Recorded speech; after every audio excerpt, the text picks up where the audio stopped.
नमस्कार, लक्षवेधीमध्ये आपल्या सगळ्यांचं स्वागत। मी प्रसाद काथे। मराठा आणि ओबीसी या दोन समाजांच्या मध्ये सातत्याने कुठला ना कुठला तरी वाद गेले 2.5 वर्ष सुरू आहे। मराठा समाज हा आरक्षणाच्यासाठी रस्त्यावर उतरल्यानंतर ओबीसी समाजाने या आरक्षणाला समर्थन पहिल्या टप्प्यात दिलं होतं। मात्र जसजशी मराठा आरक्षणाची लढाई पुढे सरकायला लागली, प्रसंगी ती हिंसक झाली आणि नंतर ती ओबीसींच्या गटातून आरक्षण मिळवण्याच्यासाठी आग्रही झाली, ओबीसी समाजाकडून विरुद्ध प्रकारची प्रतिक्रिया यायला लागली। या संपूर्ण घटनाक्रमाचा तपशील आपल्या सगळ्यांना आजवर जसा घडला तसा निश्चित आठवत असेल।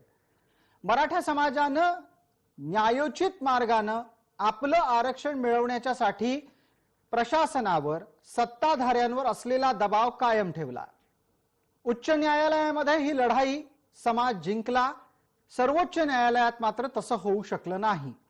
या दोन्ही घटना जेव्हा घडल्या त्यावेळेला वेगवेगळी सरकार राज्यामध्ये कार्यरत होती। हे सगळं घडत असतानाही एक अत्यंत महत्त्वाचा तपशील होता, तो राज्य मागासवर्ग आयोगात। या राज्य मागासवर्ग आयोगाच्या माध्यमातून मराठ्यांच्या आरक्षणाला आडकाठी करण्यात आली आणि ती आपण स्वतः केली, अशा प्रकारचं वक्तव्य रावसाहेब कसबे यांच्या माध्यमातून समोर आलेलं आहे। रावसाहेब कसबे कोण आहेत हे महाराष्ट्राला सांगायला नको, ते कोणाचे आहेत हेही महाराष्ट्राला सांगायला नको आणि त्यामुळे त्यांनी केलेलं वक्तव्य हे कोणाच्या इशाऱ्यावरून झालं असेल हेही महाराष्ट्राला सांगायला नको। पण आता जे वक्तव्य रावसाहेब कसबेंच्या माध्यमातून झालेलं आहे त्या वक्तव्याच्या निमित्ताने नवा वाद निश्चित निर्माण झालाय। मराठा आणि ओबीसी या दोन समाजातलं वर्षानुवर्ष चालत आलेलं सौख्य जे बाराबलुतेदारी आणि पाटीलकीच्या दरम्यानचं होतं, गावगाडात चालवण्याच्या साठी गरजेचं होतं, ते आता मोडून पडतंय का, पडलंय का आणि भविष्यात त्याचे काय परिणाम असतील हा विषय या निमित्तानेही आपण चर्चेला घेणार आहोत। लक्षवेधीची आजची चर्चा ही त्या अनुषंगाने।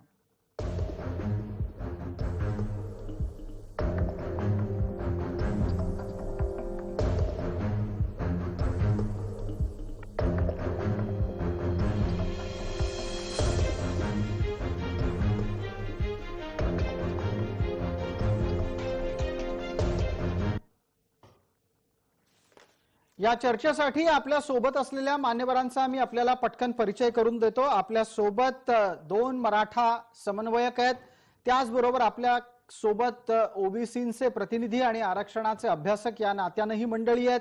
आपल्याला पटकन लक्षात आणून देतो की आपल्या सोबत दिलीप पाटील मराठा समन्वयक या नात्याने आहेत, आबासाहेब पाटील हे मराठा समन्वयक या नात्याने आहेत, आरक्षण अभ्यासक या नात्याने आपल्या सोबत हरिभाऊ राठोड आहेत आणि आपल्या सोबत काँग्रेसचे प्रवक्ता संजय लाखे पाटील आहेत। मान्यवरांचं या चर्चेमध्ये आपण स्वागत करूयात। सगळ्यांना माझा आवाज अतिशय नीट पोहोचत असेल अशी मी अपेक्षा व्यक्त करतो। चर्चेला पुढे नेण्यापूर्वी आपल्याला रावसाहेब कसबे यांचं वक्तव्य पाहायचंय। रावसाहेब कसबे यांचं वक्तव्य समाज माध्यमामध्ये जशा पद्धतीने उपलब्ध आहे ते तसंच्या तसं अख्खच्या अख्खं आम्ही आपल्या समोर आणतोय, त्यात आमच्याकडून कुठलीही छेडछाड झालेली नाही। ही सगळीकडून मोर्चा बांधणी झाली आणि मराठा समाजाला ओबीसीचं आरक्षण द्यावं असा जोरदार प्रयत्न सुरू झाला। म्हणजे जवळजवळ जणू काय ते आता झालंच या भ्रमात खूप लोक होते आणि नेमका त्याच वेळी मी मागासवर्ग आयोगाचा सदस्य झालो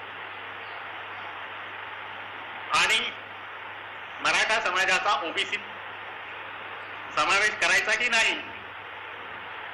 याच्यावर जे मतदान झालं त्यात माझ्या एका मताने मराठा समाजाला ओबीसी पासून दूर केलं गेलं आणि एक खुट्टा मारून ठेवला। तो खुट्टा पुढच्या कुठल्याही आयोगाला उघडता आला नाही, तो न्यायालयाला उघडता आला नाही आणि ओबीसींच्या पासून हे जे उच्चवर्णीय लोक आहेत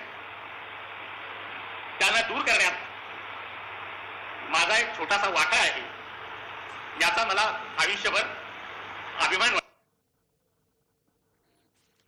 रावसाहेब कसबे यांचं विधान आपल्या सगळ्यांच्या समोर आहे. आपल्या सोबत असलेल्या मान्यवरांकडे चर्चेच्या निमित्तानं आपण जातो आहोत. मला पटकन या संदर्भातला पहिला आक्षेप नोंदवण्याची संधी ही दिलीप पाटील यांना द्यायची आहे. त्यांनी सार्वजनिकरित्या सुद्धा या मुद्द्यावर भूमिका घेतलेली आहे. दिलीप पाटील, रावसाहेब कसबेंचा बोलविता धनी कोण? पहिली गोष्ट एक लक्षात घ्यायला पाहिजे की रावसाहेब दानवेंचा बोलता धनी रावसाहेब कसबे, रावसाहेब दानवे नाही. सॉरी शब्द रावसाहेब कसबेंचा जो बोलता धनी आहे, यामध्ये पहिला एक लक्षात घ्यायला, त्यांची अपॉइंटमेंट ज्यांनी त्यांना दिली, रावसाहेब कसबे हे बापट आयोग जो होता, मराठा सती जे सर्वे करत होता, त्या बापट आयोगामध्ये शेवटचे 3 ते 4 महिन्यापूर्वी ते त्यांना जॉईन करण्यात आलं.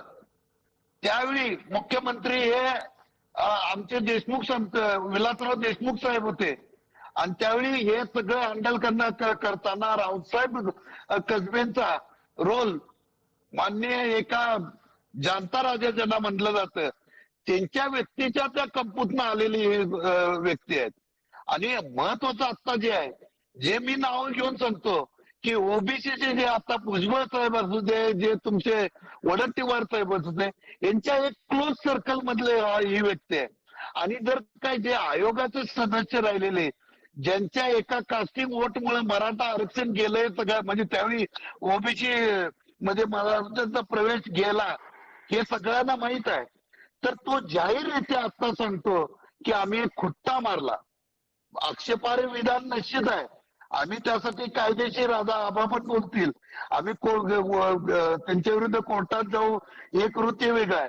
खरी जी ओबीसी समाज, मराठा समाजाबद्दल भावना आता काय ठेवायला लागलाय, ही एक रत्न, एक प्रातिनिधिक हे स्वरूप आहे. हे बोलणं प्रत्येक वेळेला येणार आहेत. त्यावेळी ओबीसी समाजाची लोक सांगतात की मराठा समाज हे भाऊ आहे, मोठा भाऊ आहे. कारण ज्यावेळी त्यांच्या तोंडातनं जे त्यांची भाषा येते की आम्ही खुट्टा मारलाय, आणि तो खुट्टा हा कोर्ट पण काढू शकत नाही, याला आमचं ऑब्जेक्शन आहे. आपण पटकन यावर लाखे पाटलांना बोलायला संधी देणार आहोत. लाखे पाटील यांनी आतापर्यंत तुमची भूमिका ऐकली असेल, रावसाहेब कसबेंचं विधान ऐकलं असेल. लाखे पाटीलची ही जी भूमिका व्यक्त झाली, याला राजकीय पाठबळ असल्याशिवाय ही भूमिका व्यक्त होऊ शकत नाही. जर ही भूमिका राजकीय पाठबळाशिवाय असेल तर रावसाहेब कसबेंच्या भूमिकेचं काँग्रेस म्हणून तुम्ही समर्थन कराल का?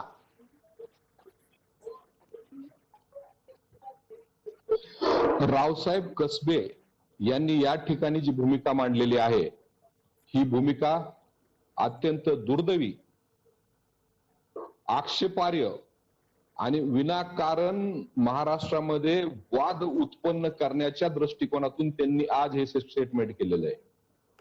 ज्यावेळेस ते बापट कमिशन मध्ये होते त्यावेळेस किंवा त्यानंतर जर ते बोलले असते तर त्या संदर्भामध्ये त्यांच्या बोलण्याला काही महत्व आहे असं मला वाटलं असतं. पण तो आज जे ते स्टेटमेंट या ठिकाणी करतायत, ते जाणीवपूर्वक या ठिकाणी स्टेटमेंट करतायत ते.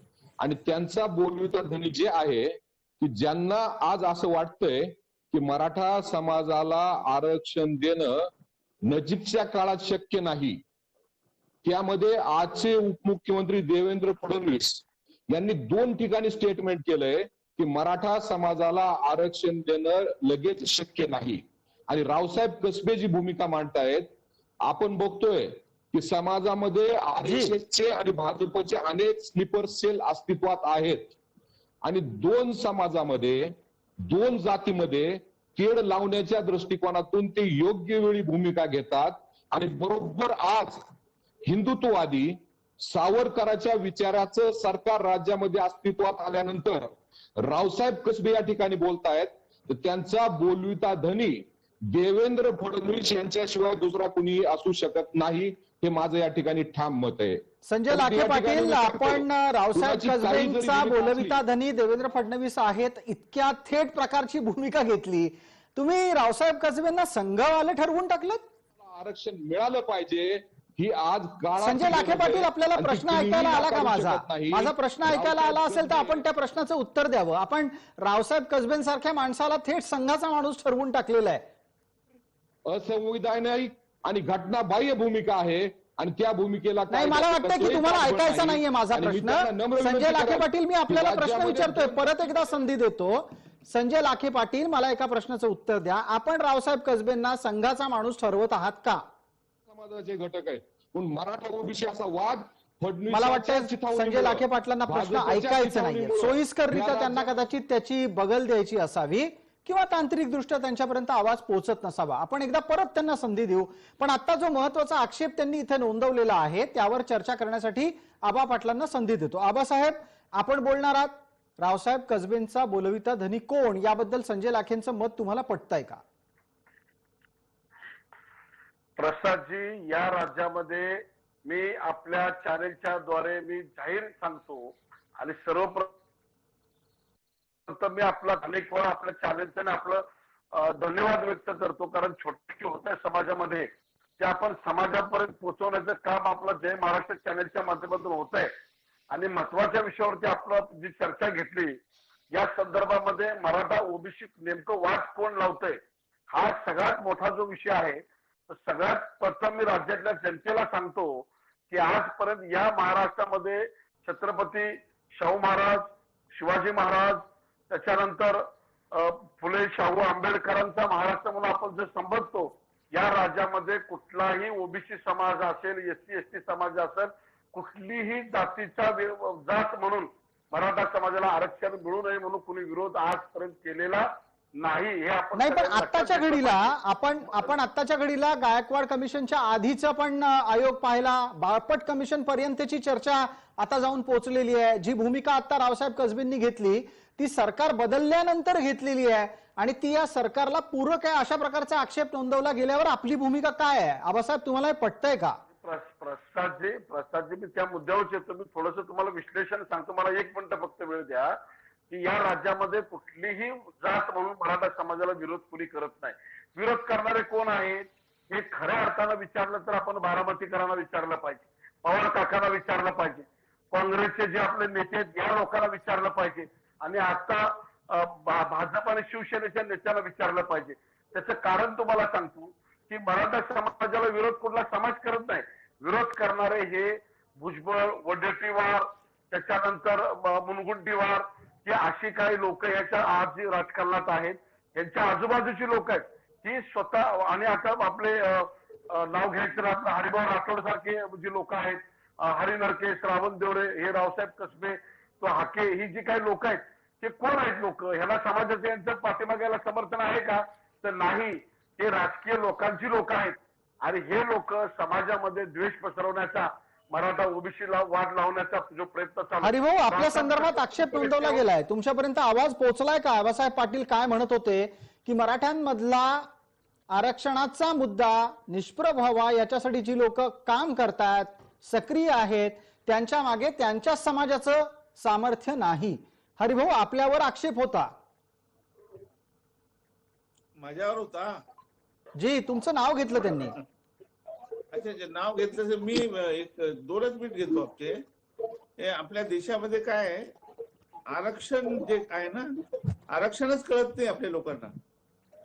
त्यासाठी तुम्हाला मागे घेऊन जातो आणि 2 मिनिटातच तुम्हाला समजेल की आरक्षण म्हणजे काय. हे बघा, छत्रपती शाहू महाराजांनी जेव्हा 1902 मध्ये आरक्षण दिलं त्यावेळेस मराठांनी त्यांना विरोध केला, ब्राह्मणांनी विरोध केला, सगळ्यांनी विरोध केला छत्रपती शाहू महाराजांना.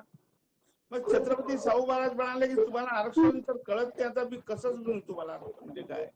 तर घोड्याच्या पागामध्ये घेऊन गेले आणि एका घोड्याच्या 2 घोड्या, ऐका जरा, ऐका, समाजाला पण आरक्षण दिलं, ऐका, ऐका, पण मराठा लोकांनी असं काय करताय? रेकॉर्डवर आहे.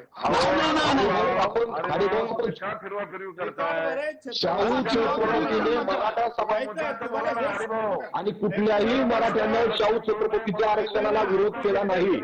आरक्षण आम्हाला सगळ्यांना. बसलेले दिलीप पाटील असो, आबासाहेब पाटील असो, आम्हाला सगळ्याला आरक्षण देतं. तर तुम्ही चुकीची मांडणी करू नका. छत्रपती शाहू महाराजांना बदनाम करण्याचा प्रयत्न करू नका. ते अत्यंत चुकीचं या ठिकाणी. नाही, तुम्हाला ऐकून घ्यायचं आहे का? मराठ्याला आरक्षण पाहिजे का? चुकीचं सांगू नका. तुम्ही देणार आहे का? तुम्ही देणार आहेत का? तुम्हाला जर मराठ्याला आरक्षण पाहिजे असेल तर काही तुम्हाला तथ्य, त्यामुळे संवैधानिक तथ्य आहे, तुम्ही ते ऐकून 2 मिनिटात ऐकून तर घ्या. माझी एक विनंती ठीक आहे, आहे. इतर सगळ्यांना माझी विनंती आहे, एकदा हरिभाऊंना दिलेल्या वेळात त्यांची भूमिका त्यांना शांतपणे मांडू द्या. एकदा त्यांचं बोलणं झालं की आपण त्याच्यावर निश्चित वादविवाद करणार आहोत. वादविवाद झाला तर प्रतिवादाची संधी प्रत्येकाला मिळेल. हरिभाऊ, आपण आपलं म्हणणं मांडावं, 2 मिनिटात मात्र पूर्ण करावं. मी गेले 2 वर्ष सांगतो तुम्हाला, राजे ताटे साहेब, विनंती एकच आहे, छत्रपती शाहू महाराजांच्या तोंडी त्यांनी चुकीचे वाक्य घालू नयेत. जी आपण आक्षेप नोंदवला, एकदम लाखे पाटील जी आपण आक्षेप नोंदवला, तो आक्षेप त्यांना ऐकायला गेलेला आहे. आता त्यांनी त्यांची भूमिका मांडायला घेतली, एकदा ऐकूयात त्यांना. हरिभाऊ, आपण छत्रपती शाहूंच्या बद्दल आक्षेपार्ह मुद्दा मांडलात, असा आक्षेप होता, तो तुमच्यापर्यंत पोहोचलाय, त्याची पुनरावृत्ती करू नका. तशा प्रकारचे आक्षेप टाळावेत. हेही चुकीचं सांगताय तुम्ही. छत्रपती शाहूच्या काळात मराठ्यांना आरक्षणाला कुणीही विरोध केला नाही आणि छत्रपती शाहूंनी 18 पगड जातीला आरक्षण दिलं. हे वास्तव आहे आणि ज्याचा लाभ सगळे समाज घेत आहे, ते तुम्ही विसरू नका. मग त्यांनी घोड्याच्या भागामध्ये कशाला ठेवलं आरक्षण दिलं. विषय भरकटवण्याचं काम तुम्ही करताय. हरिभाऊ, तुम्ही विषय भरकटवून मुद्दा सोडून तुम्ही हरिभाऊ त्याचं कारण असं आहे, हरिभाऊ, त्याचं कारण असं आहे, ते सांगायची तुम्हाला हिंमत नसेल, पण त्या काळामध्ये तलाट्यांना एकाच जातीचं आरक्षण होतं. एकाच जातींना तलाट्यांना आरक्षण होतं. ते छत्रपती शाहू महाराजांना सगळ्या समाजाला द्यायचं होतं, ज्यात मराठा समाजी होता. त्यामुळे छत्रपती शाहू महाराजांनी घोड्याचं उदाहरण त्या ठिकाणी दिलं होतं. आपण चुकीचं सांगू नका. त्या काळात सगळे हरभरे खाणारा समाज हा एकाच जातीचा होता. मराठा हा बहुजनामध्ये होता. आपल्यासारख्या लोकांनी बहुजनापासून मराठा तोडण्याचं पाप या ठिकाणी केलंय आणि त्याचे फळ आज देशाला भोगावं लागतात. मराठा सोडून बहुजन समाज होऊ शकत नाही, हे या ठिकाणी आपण लक्षात घ्या.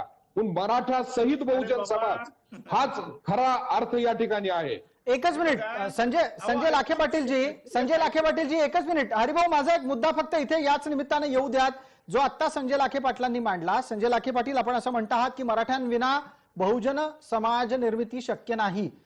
आपण कसबेंचं वक्तव्य ऐकलं असेल, ते काय म्हणाले की हे जे उच्चवर्णीय होते यांना आम्ही ओबीसीत येऊ दिलं नाही. आता मग त्या निमित्तानं हरिभाऊ जेव्हा भूमिका मांडत होते, आपण तिघही जण एकदम हरिभाऊंना विरोध करायला लागला, त्यामुळे ते जे बोलत होते ते ऐकायला गेलेलं नाहीये. पण मला लाखे पाटील आपल्याला विचारायचंय, 1, मराठा उच्चवर्णीय आहे की नाही, 2, तो ओबीसी आहे की नाही, दोन्हीवरचं उत्तर आपल्याकडून हवंय. लाखे पाटीलजी, आपणही बोलणार आहात, मी त्यानंतर हरिभाऊंना संधी देणार आहे. मराठा 2 मिनिट ऐकायलाही तयार नाही तर कसं मिळेल तुम्हाला आरक्षण? ताटे सर, एक बेसिक गोष्ट आपण लक्षात घेतली पाहिजे. संत तुकाराम महाराजांनी जे सांगितलंय त्या पद्धतीनं मराठा हा कृषक समाज आहे आणि त्या काळामध्ये ज्यावेळेस लढाईची वेळ यायची त्यावेळेस मराठा हे लढण्यासाठी मैदानात उतरायचे.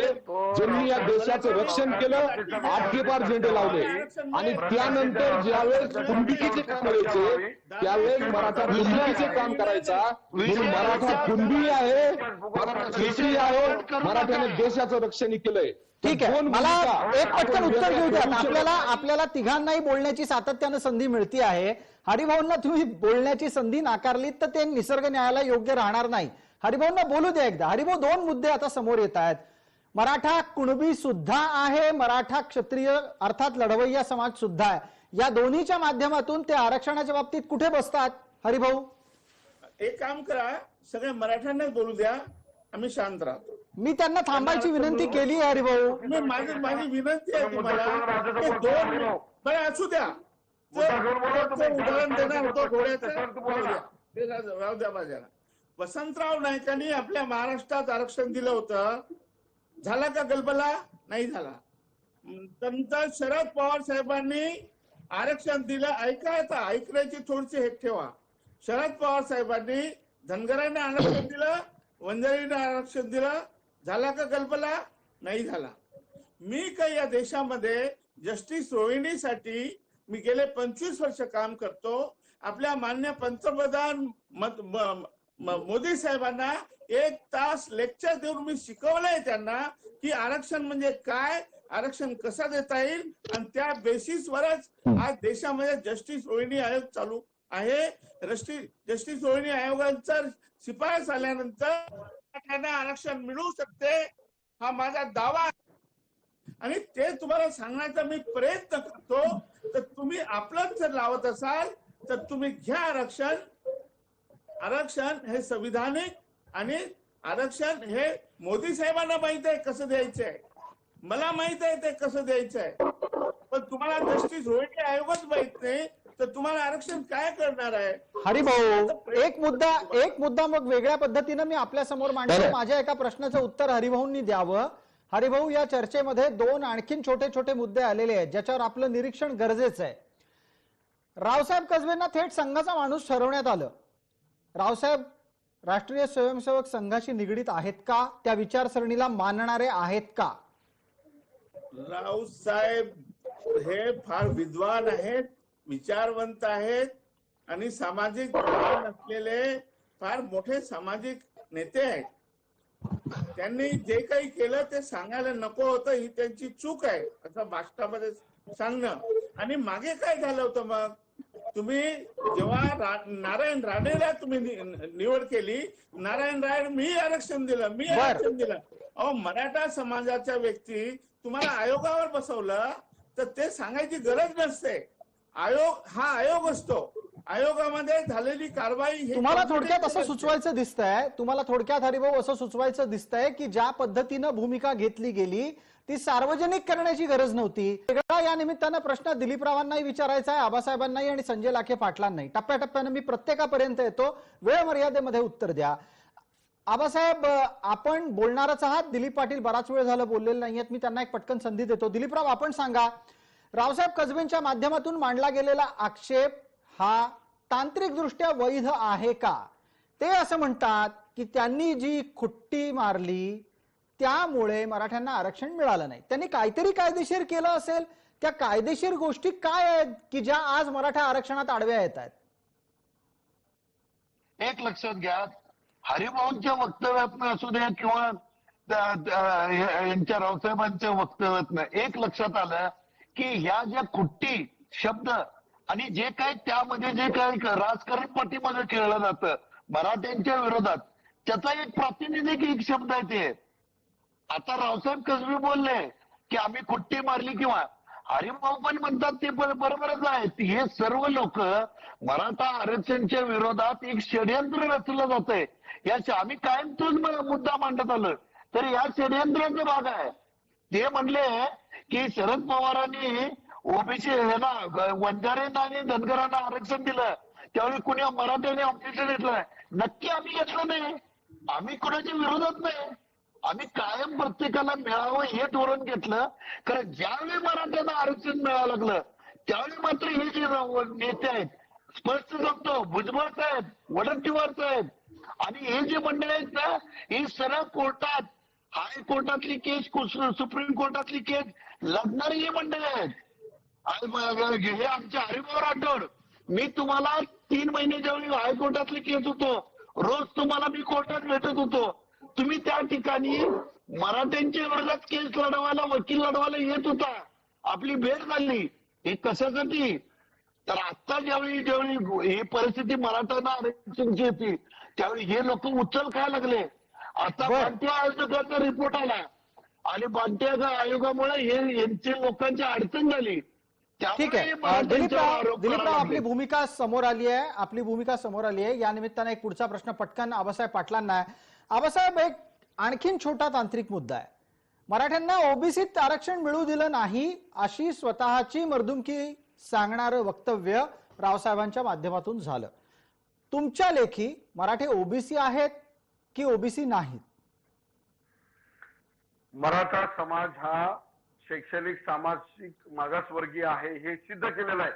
आणि अजून त्याच्यामध्ये ओबीसी मध्ये काही जाती आहेत त्यांचं सर्वेक्षणच झालं नाही, त्या मागास सिद्ध झालेल्या आहेत, तरी त्यांना आरक्षण दिलं गेलेलं आहे. आता मुद्दा असा आहे की मी पहिलं मगाशी सांगितलं ओबीसी मधील कुठल्याही जातीनं मराठ्यांना विरोध केलेला नाही, परंतु हे राजकारणाच्या जवळचे, खास करून शरद पवारांच्या जवळची लोक, विलासराव देशमुखांच्या जवळची लोक आणि फडणवीस साहेबांच्या जवळची काही लोक आणि आता शिवसेनेतली काही लोक, हे जे काय ओबीसी नेते आहेत ही सगळी मंडळी एकत्र येतात आरक्षणाच्या वरती आणि ही जी त्याच्या दुसऱ्या फळीतली काही लोक आहेत ते श्रावण देवरे, हरी नरके, रावसाहेब कसबे, हरिभाऊ राठोड सारखे यांना पूर्ण फायनान्स देतात.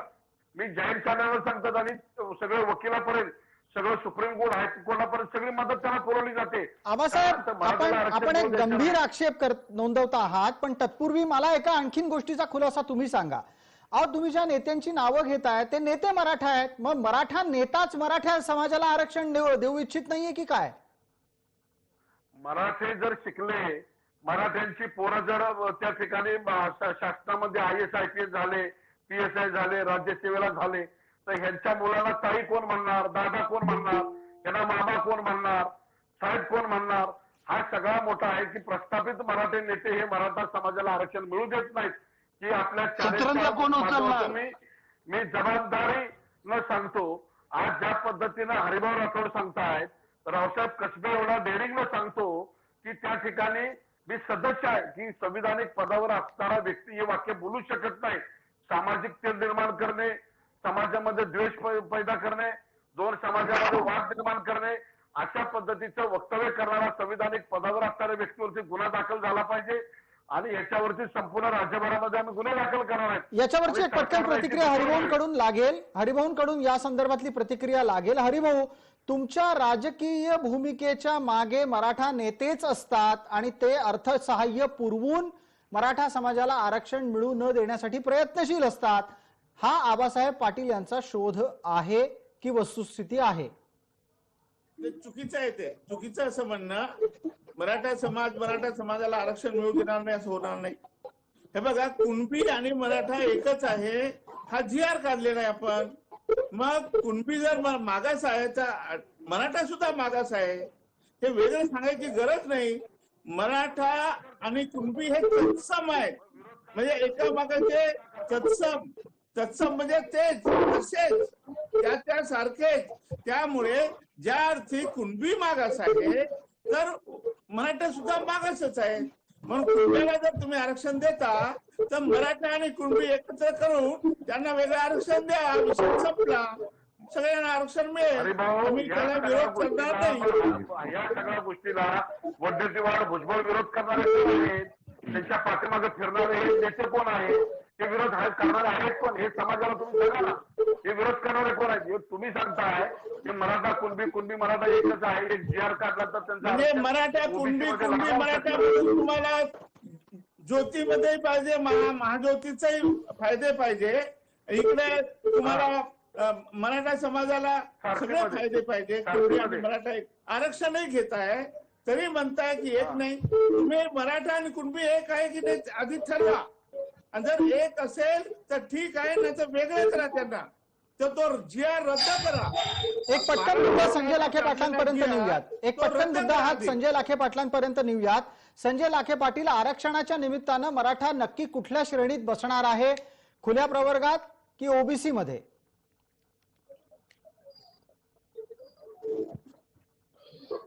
मराठा समाजाची सामाजिक स्थिती, मराठा समाजाची आर्थिक स्थिती आणि मराठा समाज जे काम करतो हे सगळं जर बघितलं तर मराठा हा कृषक समाज आहे आणि त्यामुळं मराठा हा इतर मागासवर्गीयापैकीच एक समाज आहे. हे कुठल्याही पॅरामीटरवर आपल्याला नाकारता येणार नाही, हे आपण या ठिकाणी लक्षात घेतलं पाहिजे.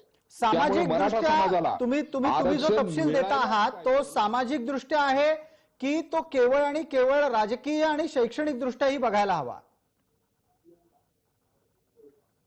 मराठ्यांनी कधीही राजकीय आरक्षण मागितलेलं नाही. मराठा समाज जे आरक्षण मागतोय ते शिक्षणामध्ये आणि नोकरीमध्ये आरक्षण मागतोय आणि सामाजिक दृष्ट्या मराठा समाज हा कृषक समाजामध्ये येतो. त्यामुळे मराठा समाजाला आरक्षण देण्यामध्ये कुणाचाही आक्षेप असायचं कारण नसो. पण या ठिकाणी जे आबासाहेब पाटलांनी या ठिकाणी सांगितलं की रावसाहेब कसबे यांचं जे स्टेटमेंट आहे हे बेकायदेशीर घटनाबाह्य आणि वर्गात स्टेटमेंट आहे. केवळ या राज्यामध्ये हिंदुत्ववादी सरकार आल्यामुळं आणि त्या सरकारमध्ये मराठ्याचे हित न जपणारे मुख्यमंत्री आणि उपमुख्यमंत्री असल्यामुळं रावसाहेब कसबेंनी असं विधान करायचं धाडस केलंय. बरं, येत्या मग काही आता तुम्ही काय दिवसामध्ये कारवाई करणार? त्यांना आबासाहेब केंद्र पाटलांनी सरकारनं- त्यांची भूमिका व्यक्त केलेली आहे. आबासाहेब पाटलांनी या संदर्भात सामाजिक तेढ निर्माण केल्याच्या आरोपाखाली काही कारवाई करायचं ठरवलेलं दिसतंय. तुमच्याकडून काय होणार आहे? तुम्ही सत्तेतले घटक होतात, एका राजकीय पक्षाशी संबंधित आहात. आहेच ते मी कधीच नाकारलेलं नाही. जी करणार काय आहात ते करणार काय आहात ते सांगा. वेळेची मर्यादा आहे आपल्याला. मध्ये आहे आरक्षण मिळायला पाहिजे. मी मराठा समाजाचा घटक आहे हे कुणालाही नाकारता येणार नाही. हे या ठिकाणी आपल्या लक्षात घेतलं पाहिजे. ओबीसी नेते मंडळी जर ओबीसी साठी सर्व पक्षीय एक होत असतील तर आम्ही का होऊ नये आणि याला विरोध असायचं काय कारण आहे हेही आपण या ठिकाणी सांगितलं पाहिजे. ठीक आहे. आणि एकच या ठिकाणी सांगतो की रावसाहेब कसबे यांचं जे स्टेटमेंट आहे आणि त्यांनी जे सांगितलंय की आम्ही खुटी मारून ठेवली प्रत्येक समाजाला आरक्षण आहे, ब्राह्मणाला आरक्षण आहे.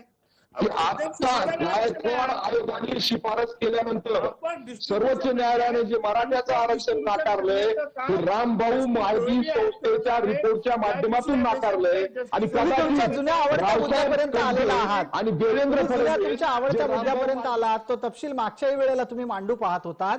त्या तपशिलात तितकं काही तथ्य नाही हे चर्चेत आलं होतं. मला एक संधी पटकन दिलीपराव आणि त्याचबरोबर आपल्यासोबत हरिभाऊ आहेत त्यांना द्यायची आहे. मला वेळ मर्यादा पाळायची आहे याची मी एक छोटी विनंती करतो. दिलीपराव, हा वाद आणखीन चिघळणं हे काही सामाजिक स्वास्थ्याला परवडणारं नाहीये. हा वाद शांत करण्याच्यासाठी काही करणार आहात का? दिलीपराव 30 सेकंदात पटकन सांगा.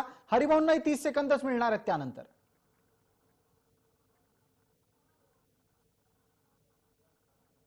काही तांत्रिक कारणांमुळे कदाचित दिलीपरावांपर्यंत आवाज पोहोचलेला नाहीये. हरिभाऊंना माझा हाच मुद्दा आणि हाच प्रश्न असेल. हरिभाऊ, वेळेची मर्यादा आहे. मी नम्रपणे आपल्याला सांगू इच्छितो की या देशामध्ये सर्वांना आरक्षण आहे. ब्राह्मणांना आरक्षण आहे असं कोण समाज म्हणू शकतो की मला आरक्षण नाही आहे? केवळ प्रॉपर डिस्ट्रीब्युशन नाही आहे. आणि प्रॉपर डिस्ट्रीब्युशन करण्याचं काम जस्टिस रोहिणी आयोग करत आहे. आता जानेवारीमध्ये त्यांचा रिपोर्ट येणार आहे. ज्या दिवशी या देशामध्ये जस्टिस रोहिणी कमिशनच्या शिफारशी लागू होतील त्या दिवशी सगळ्यांना आरक्षण मिळेल. ठीक आहे हरिभाऊ, धन्यवाद. वेळ मर्यादेमध्ये मला आपल्याला या कार्यक्रमाला आटोपतं घेण्याची एक विनंती करायची आहे आणि त्यानिमित्तानं आपण दिलेल्या प्रतिक्रिया आणि त्याचबरोबर आपल्यासोबत इतर सर्व मान्यवर या कार्यक्रमात सहभागी झाले त्याबद्दल मनपूर्वक त्या सर्वांना धन्यवाद. लक्षवेधीच्या या भागामध्ये तूर्तास इतकंच. सर्व प्रेक्षकांना जय महाराष्ट्र.